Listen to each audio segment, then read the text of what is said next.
This is Almost Aviation, and today this is Almost Microsoft Flight Sim 2020. I have literally just installed 2020. I have not yet run the program, and this is going to be my absolute first impressions. We'll see if we can jump in, set it up and fly around. This is a Virgin install of Windows 10 Pro. I had to do that because I'm running Windows 7 Pro for my other flight sims, and I've installed a dedicated disk. It's a 1TB SSD, and that's set to dual boot, so I can go back into Windows 7, run my other stuff which is on Windows 7 and the D drive. Well, it's the D drive when I boot it in Windows 7. So enough of that.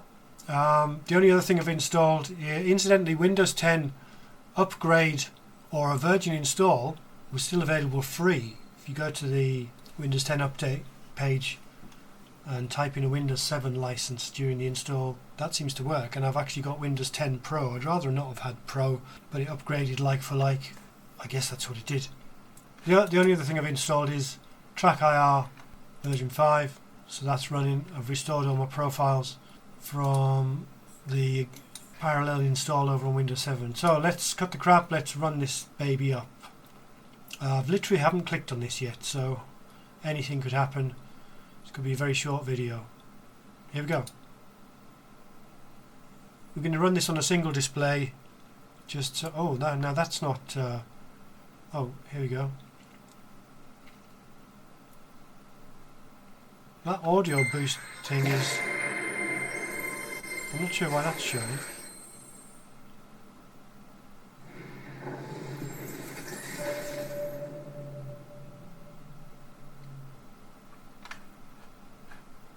Microsoft, it's like a flipping film trailer.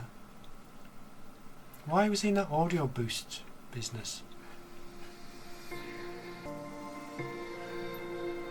Complete the recommended content. Oh, this is okay. So this is going to take like 50 hours to install the recommended content.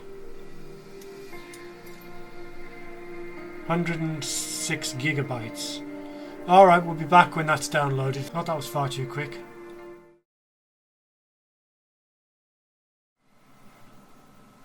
Okay, that looks approximately correct.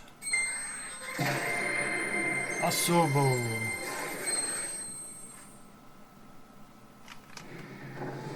Alright, do we need all this? Black Shark? Yeah. Oh, there we go. Oh, checking for updates. Please don't say there's another 100 gigabyte update. I hope we can turn that music off. It's rather annoying. Much preferred the FSX triumphant music. Oh, we've got a loading bar. Alright, Cessna Skyhawk. We should have the Cessna Skyhawk steam gauge, as well as the G1000. Come on, baby. Alright. Options. Let's find options. Turn off annoying music. Oh, music selection. Oh, I hope we get the FSX music. That would be cool. Yeah. Ah.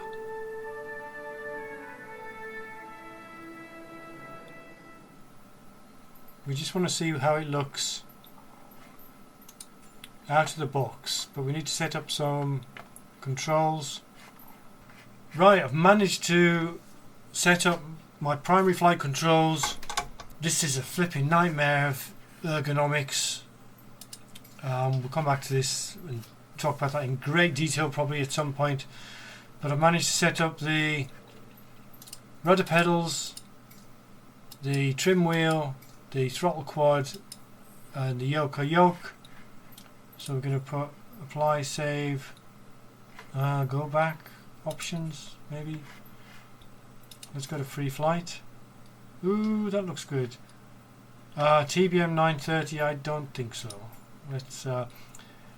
I've elected to buy the deluxe version of Flight Sim, which The reason for that is you get some decent aircraft. The basic version, or whatever it's called, the entry-level version, I mean, it has a few aircraft in that I'm kind of interested in flying, but it favours these ones with the electronic flight instrument systems, which you don't like. So I want the steam gauge versions of the Cessna 152, the Cessna 172, and we get a bunch of other interesting looking aircraft. Didn't see anything in the Premium Plus to warrant paying £30 extra for now, but let's go for the 172. Liveries, who cares, not interested in the liveries. Failures, we'll leave that for now. Departure airport. Oh. There we go. Okay, so we're sitting on the runway at Long Beach. We're in the Cessna 172. I've backed out and made sure I've calibrated the controls, so we've got proper control assignments, including the throttle and mixture.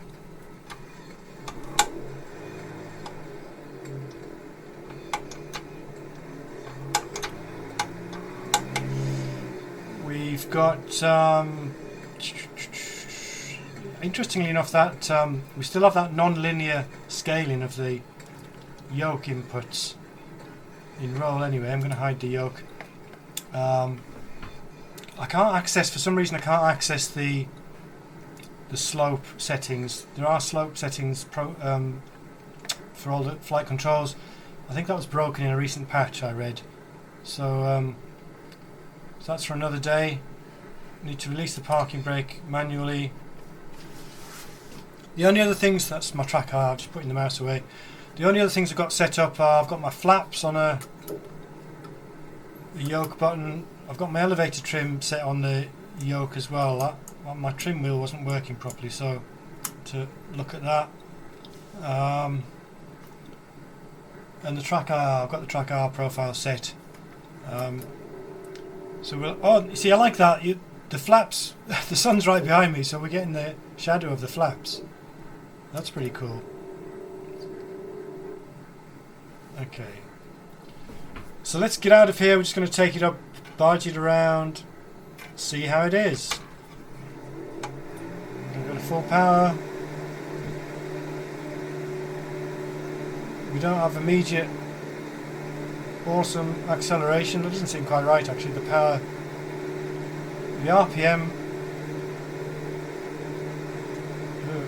is reading kind of low there, 2200. Maybe there's something wrong with that. Maybe I don't know what the outside air temperature is.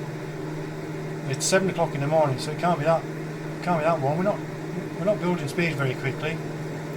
Let me keep the nose wheel down. I think I was. Oh yeah, this elevator curve is very twitchy. So the slightest back pressure, I think it was wheeling the nose in the air. So runway 26 right. I have flown from here in real life, but it was 25 right back then. Get those flaps in.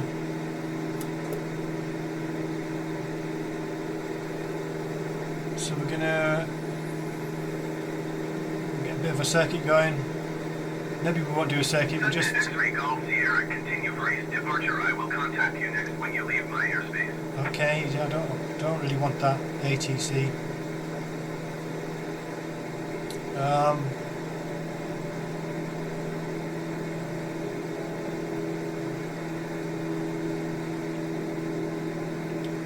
kind of drifted off heading there. That's interesting. Runway 7 right seems to be out of use now. Maybe that's happened in real life. Oh, look at that golf course down there.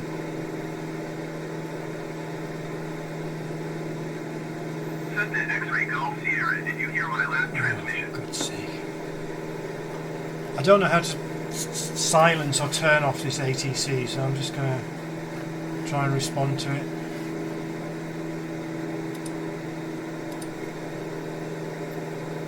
Yes, go away. Long Beach Tower, Cessna Alpha Sierra X-ray Golf Sierra, continue for east departure.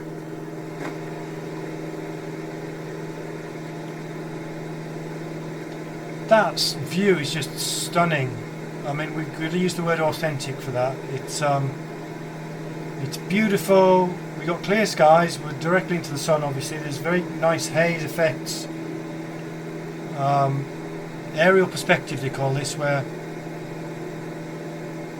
the sense of scale and distance, and just authenticity. As I say, I have flown in this area. It is. Oh, that was a glitch. This is. And this is default scenery. I don't know to what extent this is a not particularly high profile area around Long Beach. Of course, if we went to downtown LA, we'd probably find some significant modelling of buildings and so on. But down here, we've got to consider this is pretty much default. I mean, this is just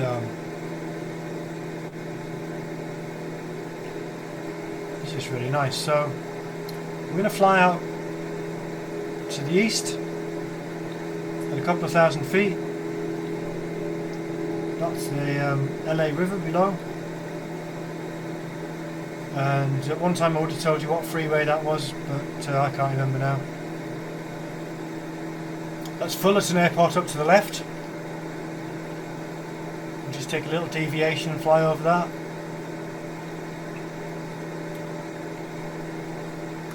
Very interesting airport for me. That's where I got my PPL back in 1993. So things have probably changed a lot since then. So landmarks around here. As I say, Disneyland is out there ahead somewhere. We should have Knott's Berry Farm out to the right, which is well, it was. Maybe it's not there anymore. That's like a theme park of some sort. And Los Al Naval Air Station. Another glitch there with the track IR. Maybe that's it. No, it's just the track IR losing connection. I've got to say, I've got all the controls set on realistic, but we don't seem to need much rudder. Do we have independent rudder? Where we do, we can get out of balance if we try. So that's Fullerton again. That's going to be a default airfield, but the town and the scenery around it. I mean, it's all 3D as far as I can tell. It's looking great. Right down there, just visible out off the strut. That's literally where I learned to fly. It used to be Wings Aviation. They're gone from there, long gone. They moved out to Flaybob, which is out somewhere like 20-30 miles ahead of us. Maybe we'll go and look at Flaybob. So we're heading towards Chino Hills. This is just remarkable, this landscape. And the thing is, it's not generic. It's not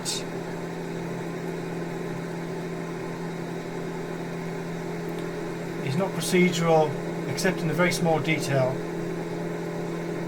And it's so authentic. And it's interesting. The thing is, these are real places. And if you look down, I mean, look at that. What is that? It's a very posh house at the top of a hill. But it's just, you can... It's somewhere that's worth exploring. Actually worth exploring. Now, these terraces down here as well, they just look... those exist in real life.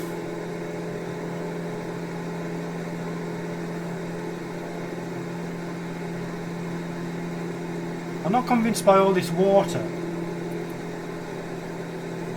Ahead there shouldn't be so much water ahead. I mean, that is Riverside. It's called Riverside, so presumably there's a river runs through that. Maybe it's flooded at the moment, and this is picking up the flooding.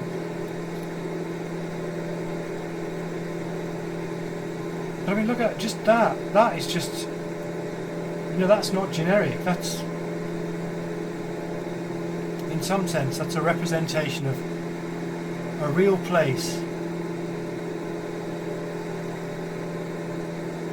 And it's different to, okay, maybe, you know, we're going to find those buildings are generic in terms of the form and the size and the shape and the colours and so on.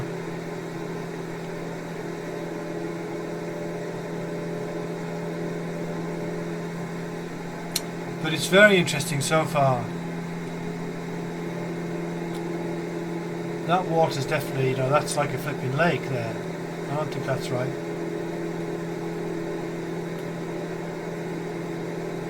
And that, you know, when we get close to those hills there, that looks a little bit like FSX or P3D with the, you know, the texture kind of draped over the summit of those rolling hills. But still, I mean, we are pretty close to those hills.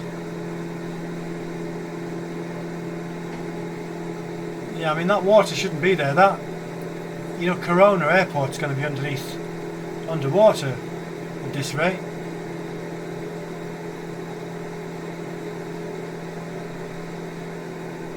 Again, those landscapes are just fantastic. I can't imagine anybody, you know, I've seen people say to go back to prepared after this. I mean, if the way this looks is matched by, you know, the flight model, and so don't forget we're stuck with default aircraft at the moment, so the flight modelling, you know, you'd hope it's competent and interesting and usable, but you know, we've got to wait a while for the third parties to start producing aircraft to really get a sense of what the potential is. But I mean, having said that, this is, you know, this is a good looking aircraft inside. Good enough. These are places that you can actually go, you know, you want to explore. Once it's the real world, I mean, it's an open world, literally, it's the open world simulation. That is the aspect, or one of the aspects that just really appeals about this. You know, the round the world trip that I started and kind of stalled was basically because, you know, it was a pretend exploration. It wasn't really an exploration at all, because everywhere was pretty much the same. And some of the Orbix stuff made it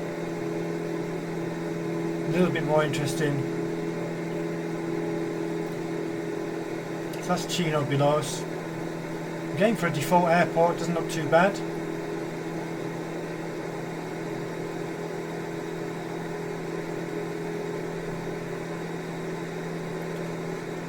Well, let's get back on track to Riverside and Flayborg.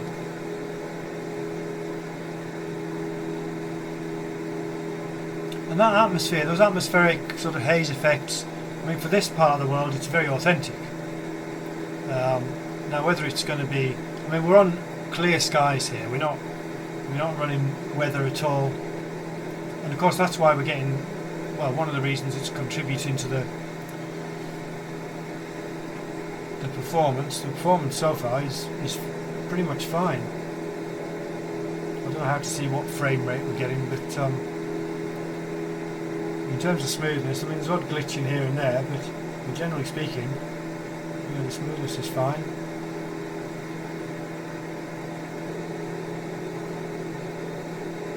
Oh, again, that looks, it just looks so good, you know, it just looks so real. And the one thing that seems to be missing at the moment is the roads have got traffic on. Those roads down there, but it's very sparse. I don't know if you can wind that up.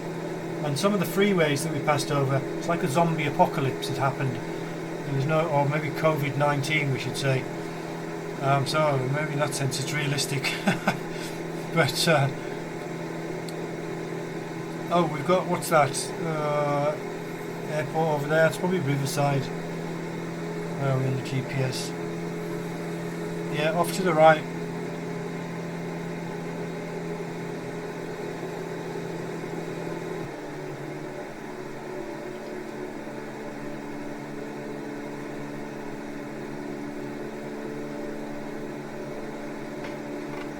Oh, that road looks pretty good.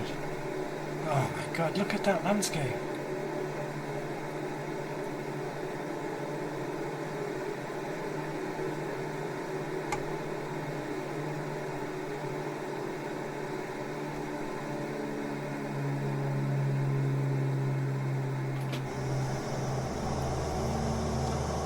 I'm going to try and put it now. That bridge, that's a glitch. That's a glitch that I've read about. The bridges, they appear to be modelled as solid objects, so you can't fly under them, but you can't see under them either.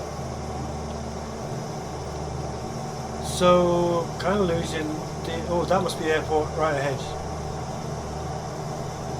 Let's see if we can put it down. Not an ideal approach. And get those flaps out. Now this is Flaybob. This doesn't look quite authentic for Flaybob. Flaybob is much more beaten up in real life, but it's recognisable. The buildings aren't particularly detailed here. Actually, the runway does look kind of distressed, and mind you, there is a big step in the middle of it. That's not authentic. I'm going to land on that. Can we get it down? It's kind of hard with this bit. Oh, there, we're down. There. Actually, that surface looks pretty good for a default. Again, bearing in mind this is a default airport, probably not reworked very much at all. Pretty damn good.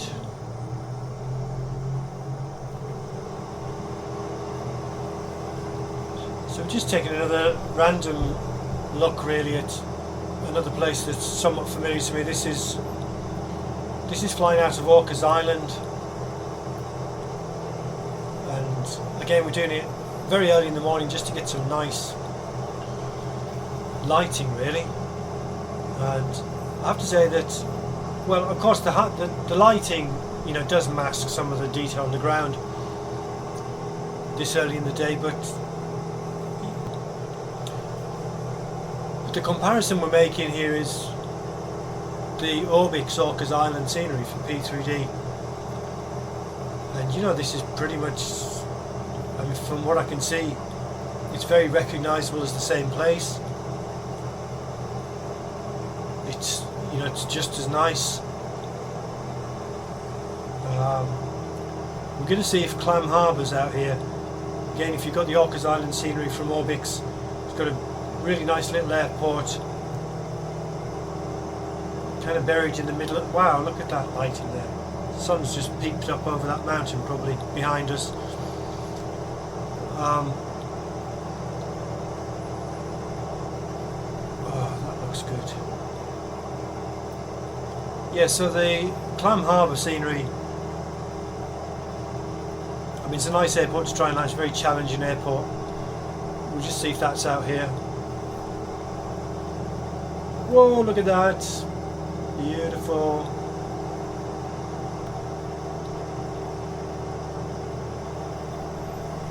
I guess we'll see Clam Harbour because it's a real airport and this is real.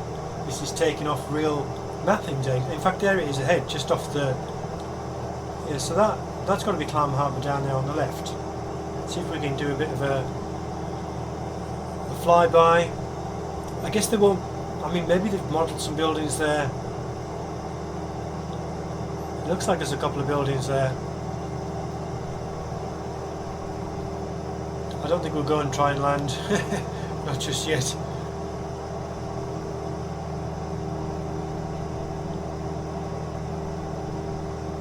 It would be nice to just from ground level see what level of detail we've got.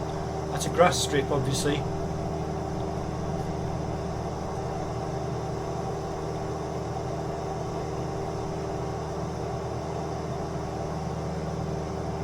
I mean, this just low lighting is, I mean, it's just beautiful. And all the reflections and the shadows on the aircraft, they're done very, very nicely. It would certainly be a shame to do away with the virtual cockpit, let's say. You know, if we go into the full full home cockpit experience, you're losing a lot. But that's for the future. We'll see. We'll see how we go. So that's it for now. First look at Microsoft Flight Sim 2020. And it looks amazing. It's got a lot of potential. We're going to spend a lot of time with this definitely in the coming days and weeks. And hopefully this potential will be realised. You know, this just looks like proper bush flying in the sense of exploring, properly exploring, is something that's going to be a realistic proposition. So stay tuned and look out for more of that.